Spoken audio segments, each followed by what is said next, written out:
that you should be able to go into some sort of dispensary and have a milligram amount validated. And if you feel it too much, I mean, guess what happens? Like, your visual acuity hones in, you're able to, so I don't know. There's got to be more research, and then there's got to be more information about different ways of using this, and then different genetics do different things. So, dude, we can go down a real rabbit hole right now. Instead of a dispensary like cannabis, in a perfect world, what you would do is you would have it like a pharmacy. Or like a consumption lounge. Yeah. Or like a WeWork space. Or like a bar. Yeah.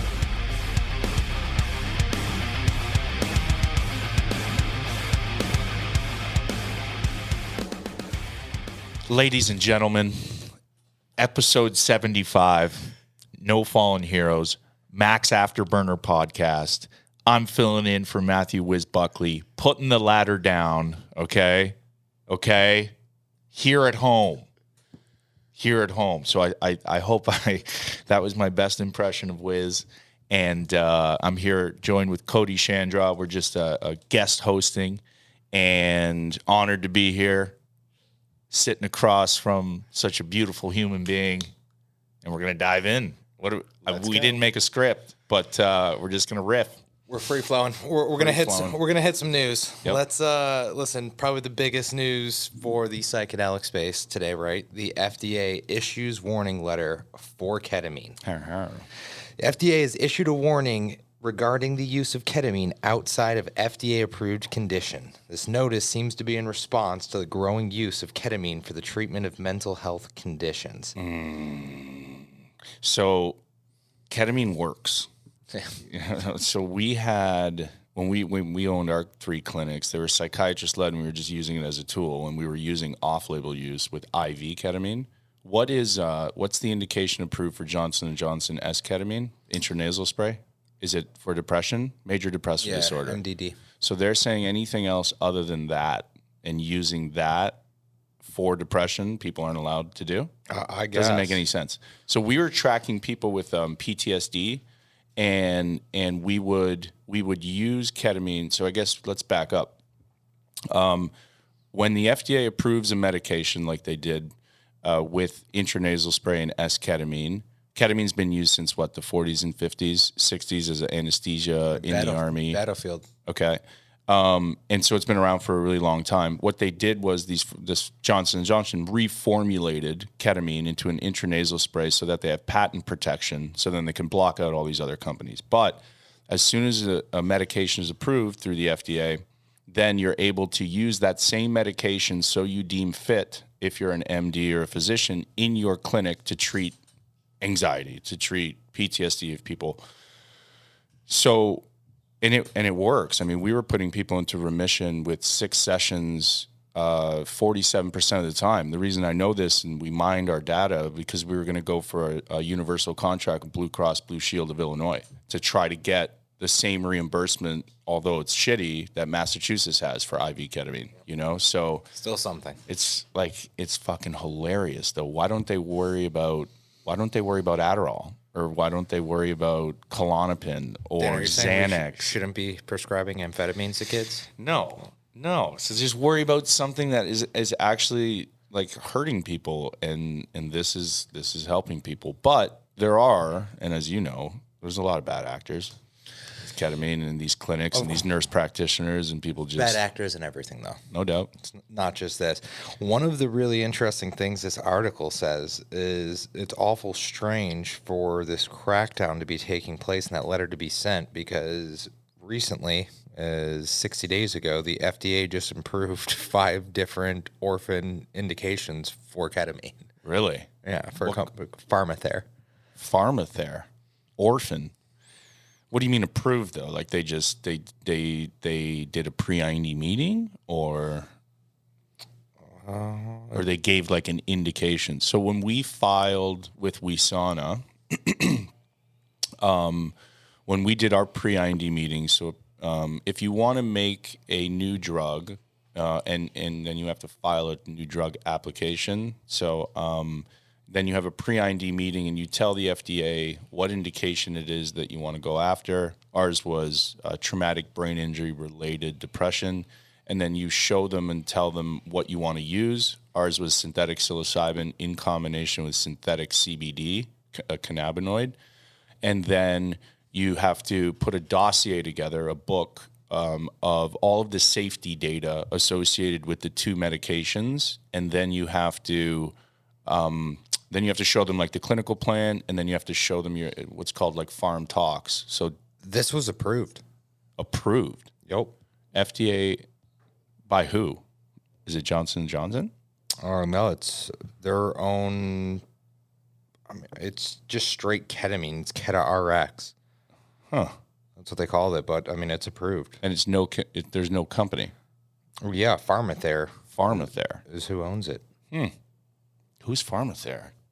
Do you know those guys? Didn't we come across them? Yeah, I think I met with them in 21. So maybe? approved. So they can start treating. For Rett syndrome, ischemia, reperfusion, injury from organ transplants, status epilepticus, amyotrophic lateral sclerosis, and complex regional pain syndrome. Interesting. See, I've always told you about the thing I was interested in is pain with ketamine. And like nobody is. I know, I right? shouldn't say nobody, but people are I think after the pain pill crackdown, People are just scared to touch it. I mean, dude, think about, like, you know, I had a tooth pulled and the doctor was like, hey, man, here's 5 painkillers, where a couple years ago they would have been like, here's 60 of them. I'll see you in 10 days. Same. Yeah. Same. And then be right back down that hole. Yeah. So, I mean, I'm guessing that's probably why most people have stuck away from pain with ketamine. Is probably my guess. Interesting.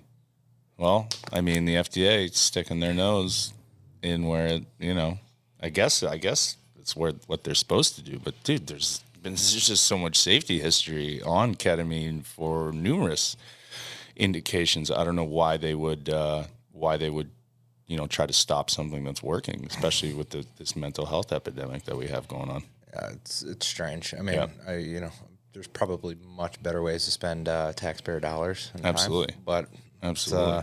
let's get into some good news. Oh, okay, sure. New study shows microdoses reduce compulsive behavior. Repeated low doses of psilocybin increase resilience to stress, lower compulsive actions, and strengthen cortical connections. Do you remember when I went to Florida and we did that IHMC event? Nope. And I remember this was kind of early on in my psilocybin use, and I walked into a convenience store, and it was like a 0.25, so a little bit bigger than what I would usually take on a daily basis. And I remember looking around, and I had this thought, like it just struck me, and it felt like my skin. I'm like, fuck. This place is making everybody sick. This gas station, because I was looking at like the food and everything that was being sold, and I'm like, oh my God, this fucking sucks. And I was going in there specifically to get candy, to bring it back to my hotel room, and then watch a movie and be a slob, you know, be a real human being. But that's what this medicine can help you do. It can help you make better decisions. It really can, you know, if you're intentional with it. I don't know why that thought came, but Compulsive behaviors. absolutely. Yeah. And it breaks up patterns. It's right? what I find the most interesting is for the last 5 years, every single person I've talked to, almost every company, the researchers, microdosing has no effect. We can't see anything. Yeah. Like, so I love that now, what is it, 5 years down the road, and they're like, yeah, you know, I think there was some observational data now. I mean, I just don't understand. You know, there were people like Andrew Huberman, and there are people that now are big proponents of it, but 3 or 4 years ago, they're like, no, we need to see the data. We need to see the receptors. We need to see the academic studies associated with this. And it's like, well, Things can't work just because they work. yeah, you're not going to listen to the human beings taking this. You know that this use has been used for tens of thousands of years, and in 3 very distinct ways. And we've talked about this before. Coming of age ceremonies for young men in Native American tribes, when they go out and they give a little bit of a dose in their teens, and then they go out and they hunt, and they come back with their weird name, lock and stick. And then also used when like the shaman needs to come in when there's sickness, and then the elders would use it, or the adults, to hone in visual acuity for when they went hunting or when they went to war. Yeah. So, it makes a lot of sense that I mean, the thing that I have a problem with, and we've talked about before, is like we need to validate everything. We need to, I need to know. I'm like, in my head, I'm like, we have trillions of cells in our brain, in our body. Like, there's no way that we as human beings can actually like quantify where these receptors are and then tell everybody, well, now that we know the receptors that it's working on, go ahead, it's safe. Oh, but wait a minute. We're not going to give you a full spectrum. We're going to give you this bullshit fucking synthetic because it needs to be replicatable. I have a problem with it. Yeah, I mean, listen, you're also talking about an industry that is so expensive. Mm-hmm. I think that's probably another reason why most people want to figure out how it worked, because, listen, researchers are getting paid, CRO sites are getting paid, pharmacologists are getting paid. Like, so, I mean, that's probably half the reason why. And listen, obviously there's been so many snake oil salesmen of who knows what. I mean, dude, think about some of like the old cough medicine. They're like, here's some chloroform, morphine, cannabis, and cocaine. It'll get the ghost out of your body. Work, yeah. Well, listening to you just say that is, then Whiz liability. And everything, it comes down to that, right? Yeah. Like, imagine, but what I would implore people to do is just go and do your own research, and there's lots of ways to figure out why or how and history of use. So I would just implore people to go read. This is a great segue, which is kind of nice because now I don't have to look down for something more recent. Dude, with California, I'm shocked that they didn't approve. Newsom? Yeah. So somebody asked me, Ben Unger, who pushes a ton of this policy and does a really good job behind the scenes, asked me to write an email to Newsom. I remember I told you. Yeah. And I don't like, my wife makes fun of me. Republican, Democrat. I have no idea what any of that means. But so I wrote this email because apparently he responds to D-list celebrities, and no response. And then, out of the blue, just vetoed it. So I'll play the devil's advocate. I know so when these decriminalized bills get vetoed, it's for a very specific reason. The state can't make money, like, at all, to allow somebody to just grow, gather, and gift their own medicine. There's no way to tax it. So in their mind, and they're probably a little scared with the stigma, he's like, and he said it very clearly, I want to create a regulated system. Of course you do. Just like Oregon. Of course you do. But I don't care. I'm like, I don't mind that. But do both. Do both. You should allow people, access to this medicine. And then, it goes back to the same thing that we were talking about, the FDA. The reason people go to doctors is because they know that this medication is safe because a company has spent $300 billion to develop it. And not getting fentanyl. And it's super rigorous. I mean, that's what Oregon is. Like, there's manufacturers, there's testers, there's facilitators. And so you can at least trust this full spectrum medicine has had some type of insight. And then, the state makes money, whatever. But you get that level of... There's one thing California's good at doing. It's taxing everything. Yeah, right? Yeah. So, I mean, I know the decrim people out there are probably rattled. I know that there's a lot of veteran organizations that are rattled. And there were a few comments on the post when we were talking about MDMA where they're like, well, we get that we have to wait for this regulated thing to become approved, but people are dying now. And where can they go? Again, like, you can go outside of the country and you can take this medicine. You can go to a decriminalized city, like in Colorado, where people are responsibly like growing it. You just have to kind of, you got to find a network and you got to roll the dice a little bit. But, back to your other point, do your own research. Yeah, absolutely.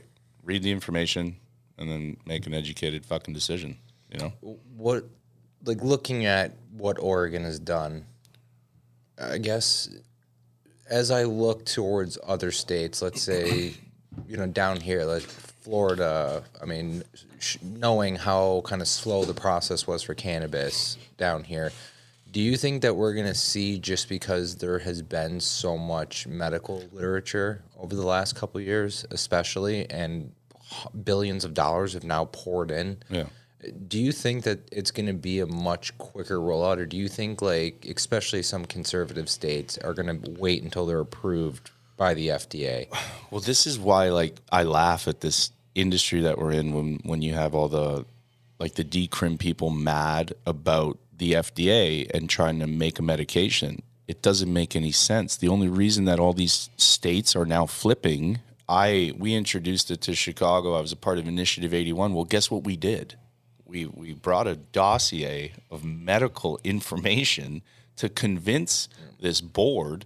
So you need the FDA, you need the companies. And yes, I think as you validate, albeit a synthetic, to understand a little bit more, that's why that whole system, then I think there's more states. And then it's easier to have these conversations with conservatives or with people that are heavily stigmatized to think that it's a drug well, here's the information, and it's John Hopkins, it's NYU, and it's also these companies going through the FDA. So they work hand in hand, and that's how Measure 109 got opened up. Yeah. That's why there's Prop 122. So I wonder, though, if there won't be any rec programs or things like that, or if they'll all be clinic focused. Well, so I think the rec program is decrim. Yes, yeah, they're not taxed. Exactly, which is why I don't think that's or the microdosing studies, if people continue to validate that. Yeah. Because also, too, that I could see. Because phase 2 to this, right, is me and you aren't sick. I don't suffer from anxiety or depression anymore. Yes, I came to the medicine suicidal, like, extremely. But now I'm a well person. So I like taking it because I know the receptors, and I take it with intention, and I know that it's a neuro anti-inflammatory. And it optimizes. And that's the next phase to all of this. I hope, or I wish, like, that you should be able to go into some sort of dispensary and have a milligram amount validated. And if you feel it too much, I mean, guess what happens? Like, your visual acuity hones in, you're able to. So I don't know. There's got to be more research, and then there's got to be more information about different ways of using this, and then different genetics do different things. So, like, dude, we can go down a real rabbit hole right now. Instead of a dispensary like cannabis, in a perfect world, what you would do is you would have it like a pharmacy. Or like a consumption lounge. Yeah. Or like a WeWork Or like space. a bar. Yeah. You go to a bar and you drink booze. But I wonder if. And guess where the test subject is? The test subject will be what we're doing in Oregon. Yeah. That's where you test this out. Yeah. That's why I got the rule changed, right? There was a rule in there that said anything below 0.5, you still had to be in the consumption area with a facilitator 1 to 16 for 2 hours. And I'm like, dude, people don't need to wait there for 2 hours taking less than a half a gram. They should be able to take it, and then in 30 minutes they should be able to leave. You're not allowed driving. Yeah, right. That's like there's layers to it for sure. But that's what we got changed. So now you can start working with this idea of somebody coming in, taking a microdose, renting a room, doing some work, and then leaving, Because that's like, how do you get buy-in from a very diverse set of people? I think if you went and were like, listen, we're giving, because nobody's going to look at the fine print and be like, oh, it's under a half a gram or whatever dosage. They're going to be like, oh my God, we're going to have people driving around on psychedelics. I think that, like, most people associate taking mushrooms with, like, what you see in the movies of things melting and, like. So, yeah. And I've gone back and forth with this, and we've had this discussion. It's like, when do I start showing people videos of me on 5 grams? That's a good point. Yeah. Because, like, it's all doable. It's just there's this image that I think that people have that's just wrong. But I agree with you. Like I said, if people are going to come to those clinics, right, or to a consumption lounge in Oregon, bless you, all of them do not let you drive. They just don't. Yeah. So, there's ways to minimize liability for sure, And I mean, I'll be honest, if you had people driving around on mushrooms, like your spatial awareness is so much more heightened. Like they're better drivers. I'm telling you.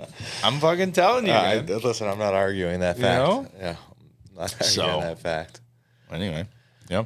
What the end of this year is going to be a busy one for multiple different reasons. What are you most looking forward to closing out this year with this last quarter?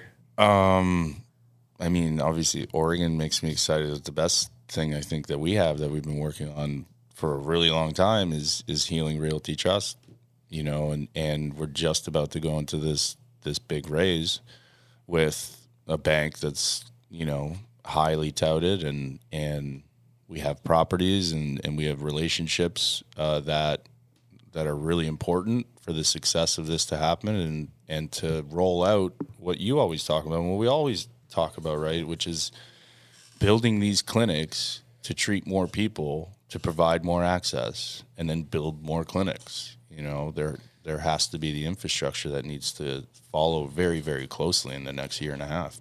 I've been racking my brain, like, you know, just sitting down with you, Aaron, Ty, Joe, David, like, and going through and seeing how much, like, our ideal tenant has changed from what we were originally talking about today.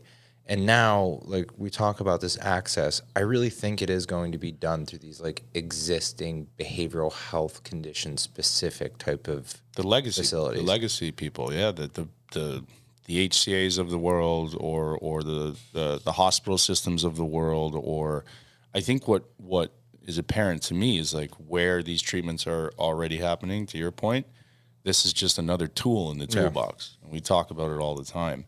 And I think the reason that that's happening is because, I mean, we have a rigorous underwriting process, right, that you have to get through. And these newer types of smaller clinics just right now don't qualify. And they're just not profitable enough. Yeah, that's honestly, that's what I thought that this whole thing was going to be built off of to start, was these like tip of the spear new clinics. Like, it's so strange because now, like, in hindsight, I'm like, why on God's earth, after looking at investment decks for 100 of these clinics all over and seeing your cash position statements, why I would have ever thought that was going to be who our tenant was is really wild.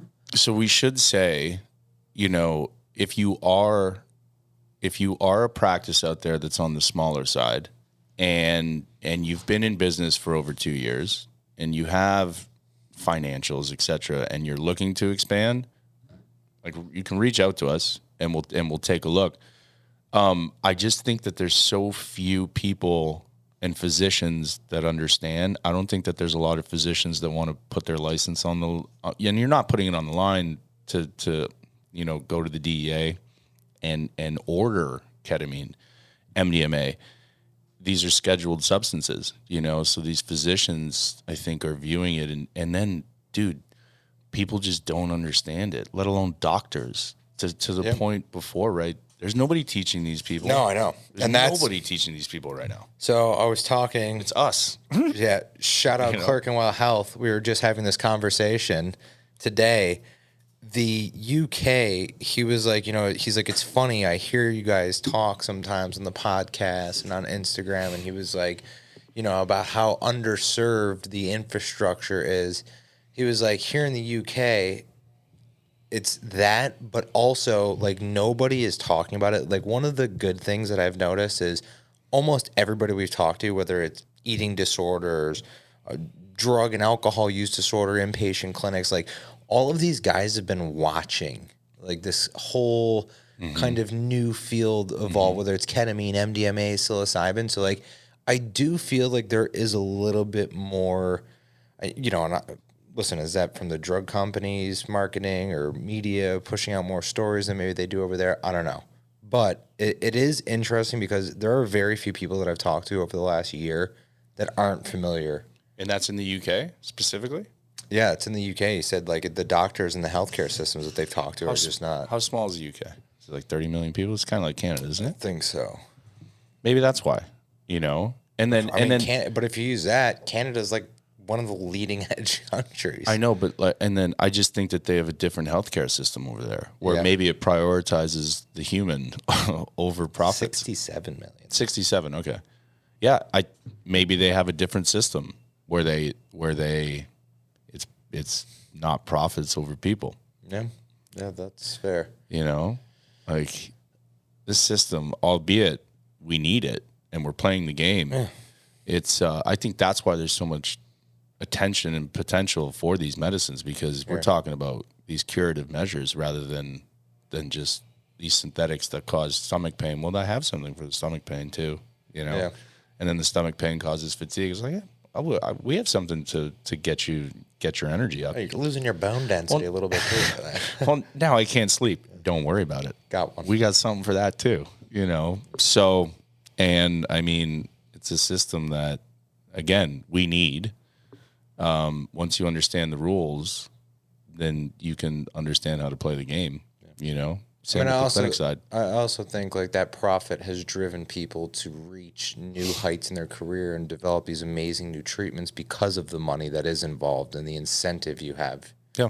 So I think it's like you need it. Yeah, it's like a weird mix of. Yeah, man. And that's why, like, it goes back to like the decrim people in our space being so upset that this is being medicalized, and it was like, well, yeah. And it's going to help millions of people. So what are you saying? Are you saying that your way is the only way, and fuck all these millions of people and vets who want to go to a doctor and do it in a clinic that we're building? Dude, is that what you're saying? Not even just the vets, man. Honestly, think about 100 people that are out of that 100, how many would go pick up a natural cure versus go to their white coat and get something prescribed to them? Well, it just depends what age it is. If they're my parents, it's white coat all the way.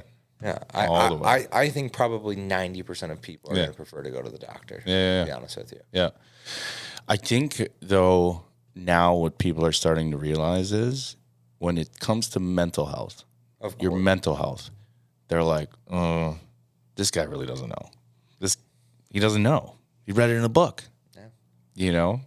And I think like what I would like to do when we do our podcast, I would like to do like a series of, okay, you come to my clinic, you're going to answer these questions on this sheet, and by the way that you answer them, I'm going to be able to correlate that and prescribe you something. That's like, it's a really interesting thing to learn about. Yeah.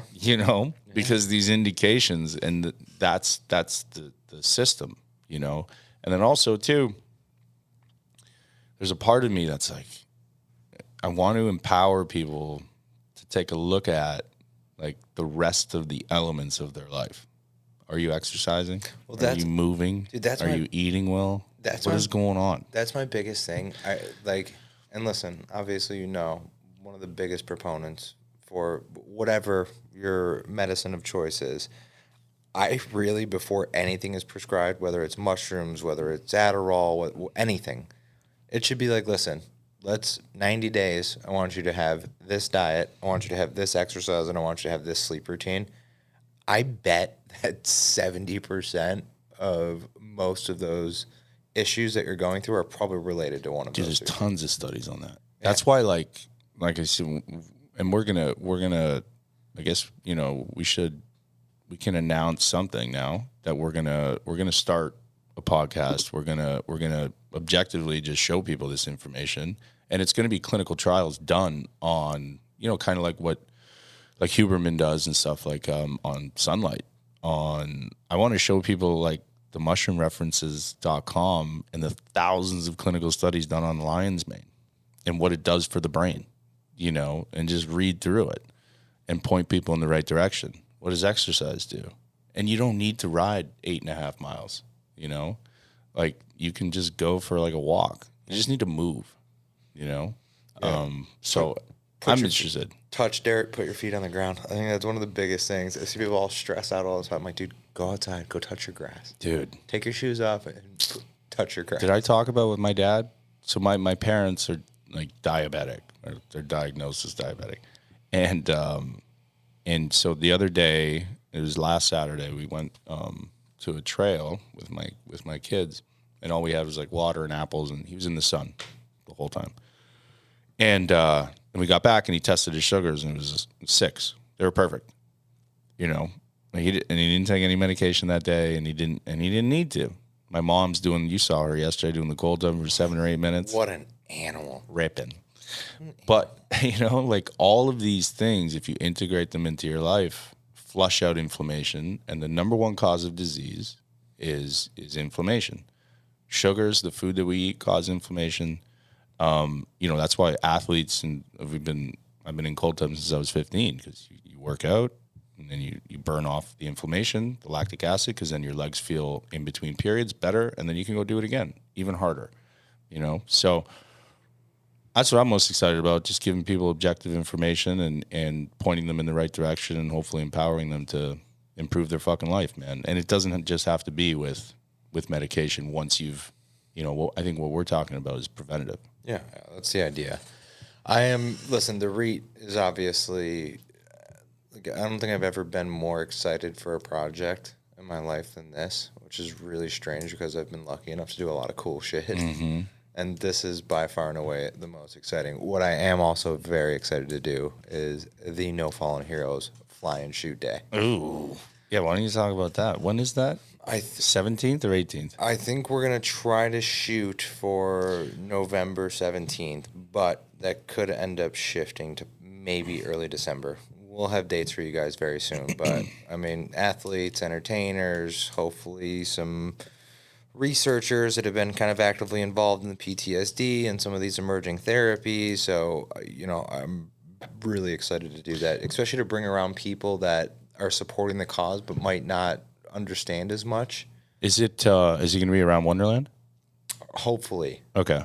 Yeah, because all those researchers are going to be down here. That's why that would be nice. Yeah. I mean, I've been like, we should do more on education and awareness. We just should. You know, in and around Palm Beach, around Boca, like there's people that are influential, obviously successful, that need to just kind of understand what's going on a little bit more. And then with education, like try to flip them on, man. Try to turn them on. I'm all about waking people up, waking funds up, waking, like just, you know. Donations up. Yeah, exactly. You know, a lot of vets out there struggling. For sure. Save more lives today, while we wait for the FDA and that system to kind of, you know, work itself out. But that process is years, man. It's years, right? Compass Pathway, they're at least 3 years away, and they're almost done with their, second phase 2 trial using 2026. 2026. So that's Compass Pathways is using a synthetic psilocybin. It's it's patented. It's a different form of psilocybin, and it's going for treatment-resistant depression. So, and I think they've finished their phase 2, right? So still another 3 years, you know, maybe 2.5. Speaking of public companies, I seen today that the Small Pharma and Cybin Yeah, you saw that? deal was Approved by shareholders. Why don't you tell everybody what that Small Pharma, what their program was? Yeah, so, you know, we talk about MDMA, we talk about psilocybin, we talk about ayahuasca. You know, short duration dimethyltryptamine programs are maybe some of the most interesting out of all of these kind of individual asset classes of these drugs. Mm-hmm. Like, if we're talking about like how pharma works, right? Like maybe having someone in a room for 6 to 10 hours is maybe not the best for someone's bottom line. Mm-hmm. So, you know, a lot of these doctors want turn and burn, right? Like they want to see more people in a day. These short duration, whether it's a 5-MeO. With what you just said comes cost. Of course. Yeah. So Small Pharma and Cybin both have DMT assets that are much shorter duration that, you know, where some of the onset, whether it's psilocybin or MDMA, is a little bit slow. These are taking you to the center of the universe almost instantaneously. I'm sure people have listened to Whiz doing a front flip in the bed after his Ibogaine experience. So, yeah, DMT is a molecule that is it can be synthesized, which should be, or you actually milk a very specific type of bufo frog. Bufo alvarius. And it's whatever way you look at it, that's where it originally came from. But if you're going out milking these toads, putting them back, it's even just the image to get so it just secretes from their pores and onto glass, and then it gets scraped off, and then you smoke it. Obviously, you can't bring an FDA program in and smoke it because you need to quantify how much. So the small pharma, what are they doing? They're synthesizing it into what? Is it IV or is it? I think they have 2 programs. I think they have an IV and they have an inhalation. Okay, and then to Cody's point and Whiz's point, and I've obviously experienced it. It takes you, and like Joe Rogan talks about it a lot. It takes you to right out of your body, and as you're exhaling, you are right in it, like right away. And it's short duration, so it'll kind of follow the same track as ketamine, right? Where the REMs associated are only 2 hours. You only have to be in the clinic for 2 hours. So there's already a program there that they can model after, which is great. And and it works, and it has a lasting effect, which is pretty cool. Like I'm talking months, and I think it's much longer than ketamine and better. Yeah, for sure, no question. Yeah. That's really as I look towards kind of the public market side, whether it's Cybin now with that acquisition and their existing programs, or GHRS, I'm really interested to see how that shapes up. Yeah. Well, Cybin's and I've always, they use deuterated molecules. Yeah. I don't think that's small pharma. It could be, but they work 1 every 1,000th time, right? And it could be different for psychedelics, and I could be wrong. But it'll be interesting to see it play out. And small pharma's program, you've always told me about, it's very interesting. Yeah, very interesting. This is one of the deals that hurts my soul the most. Are they in phase 2? Yeah. Phase 2 with the FDA.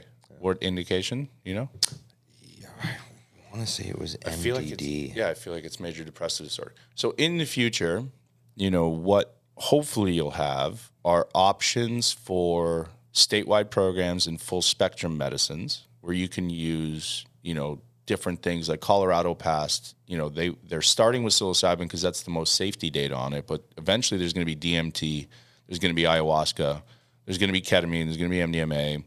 And you'll be able to go and basically choose from a menu and treat yourself to whatever molecule that works for you best. And hopefully in our clinics, there will be FDA-approved programs for major depressive disorder, and it won't just be psilocybin or DMT.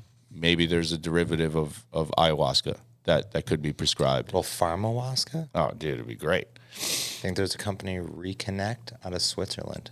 Okay, and they're doing the Harmine or Harmaline. All right, great. I mean, that's amazing neurogenesis properties in those molecules. Yeah, and it's a combination of DMT and some of these other molecules. So hopefully in the future, you go to this doctor. There's MDMA for PTSD. Hopefully there's something else for PTSD. There's, ketamine for major, but there could be DMT. There's psilocybin. Fuck, that's... Could you imagine going back and talking to your grandparents and being like, you know what? There's going to be mushrooms and DMT available at your clinic. There's, yeah. Dude, what a wild concept. It's so crazy. I mean, I know it's not funny and there's a lot of people suffering, but it's maybe I want depression if all of these things are, you know what I mean? Maybe I want it back. Maybe. Yeah, maybe. Or maybe you could go to a decriminalized city and just no doubt. Or Measure 109 Oregon, and that's why with Prop 122 we put in the phase 2, 3, and 4 is DMT, ayahuasca, so you can get these full spectrum. And I believe the more that small pharma will get the DMT through, the more we're going to be able to use that information for some of these statewide programs to show them, look how safe it is. And I would wager a guess that the full spectrum is even safer than the synthetic. I just think the variants, I think that's going to be... Yeah, that's true. The question. Maybe it's synthetic then. maybe the DMT is synthetic because a lot of these people, and I agree with them, they don't want you going out milking these toads, although those yellow flakes are the best. I think that would probably push a lot of people overboard. Dude, I'll never forget. I think it was at the first Wonderland conference.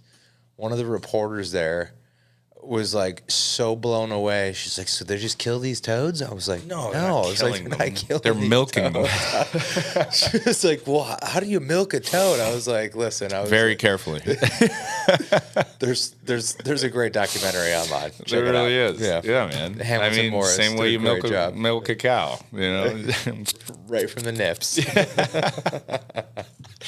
Poor toads. So there was a really cool story that Dr. Dan Engel told me the first time that I did DMT, where in the Amazonian jungle, the early settlers came over and they heard that there was gold in the ground. And these bufo toads in the Amazon specifically bury themselves 50 feet underground and only come out 2 or 3 weeks of the year. And so they came talking to all the shamans and stuff. Where's this gold? And the shamans are like, these fucking idiots. They're talking about the toad, early on. One of the things that really gets me is like, nobody told anybody about these things that help. How did somebody know to go and milk a toad to get DMT and then fucking smoke it? And I asked Dan or this. making ayahuasca, Well, so people go on these dietas. So when I went to Tarapoto, Peru, they have all these huts spaced out over acres of this, and there's ayahuasca vines, harmine, like charcuterie plants, there's all these different medicines. And so and I asked the shaman who was there, who gave me ayahuasca 3 nights in a row, and he's like, well, what we do is you do these dietas where you literally just eat plants for years. I'm like, well, years? that sounds awful. Dude, that sounds amazing. If I didn't have 4 kids, oh man, I would Eating plants? Dude. Well, they're hallucinogenic, and once you eat these, you're going from plant to plant, and these natures speaking to you. So that's how they came across DMT and these. And I was pretty blown away. I'm like, man, you got to be in one. Dude. I would love to do that. Not for a year, for a month. For a month. I would. I know you would, trust me. You don't have to convince me of that, pal. I mean, I don't really need to because it's like a lot of people laid the groundwork and now I'm just taking it. Here we go. So, but yeah, it's cool. Really cool to understand how nature can actually communicate to you, to understand that the universe holds the key. Imagine the amount of mushrooms that had to be eaten and the amount of people that died from picking the wrong ones. Some of them, yeah. Well, so when we were hiking though, man, when you're out there foraging, you just inherently know when you look at a mushroom, like, oh, that one doesn't. Well, that's from your genes of someone dying. That doesn't look edible. Ago. It doesn't look edible. But let me just, you just know. You just know. But, dude, roll the dice. Jeremy actually came up to me with the money. He's like, oh, look at this one. It actually tastes really good. Do you want some? I'm like, oh, fuck. I'm like, I'll try it. Give it a shot. My brother's like, no fucking chance. Get that shit away from me. And like after I ate a little bit, I'm like, oh fuck. Hopefully I don't die. Yeah. Hopefully it wasn't enough. Sounds awful. That sounds pretty stupid. Just rolling the dice. Well, he's a PhD biochemist. It's like, not a mushroom actually. Yeah, definitely not. In hindsight, yeah. Where are we at with the microdoses? No Fallen Hero line. Yeah, so we had great kickoff calls over the last week since we announced it. Everybody's working on design. It's going to be a lift to get product out by Veterans Day, but we're gonna make a pretty nice announcement coming Veterans Day, and we should have product in the market for people to order at least by Christmas. For sure. Baby. It just takes time, right, to build these types of, even just to do a label, it takes 4 to 8 weeks. But, really excited. Everybody's pumped up about it. Building the websites, building on the assets. Jeremy's working on the formulations, getting those encapsulated as we speak. And the launch coming soon. Dude, it's so crazy. Like, how often are most people going to get to have a vitamin stack that was picked out by one of the most deadly, like, just highest operating people in the face of the earth, a Top Gun fighter pilot? Like, literally sick. develop the supplements you're going to be taking every day. Dropping good bombs. Yeah, you want to operate? Yeah, Right. Here's somebody that'll show you how to do that. Put that in my mouth pocket. Yeah. Right, Whiz? Putting the ladder down. Putting the ladder down. Keep it down, Wiz. That's what we do. God damn. Flying with that thing out. We did pretty good. That's an hour. Yeah. That's an hour. Come on here and riff again. Yep. Wiz, I appreciate the time, buddy. We missed you. We're looking forward to doing this next one with you. Here in spirit, I did bring my flight suit, but I didn't wear it. But yeah, Wiz. Until next time, everyone. Thanks for tuning in. See ya.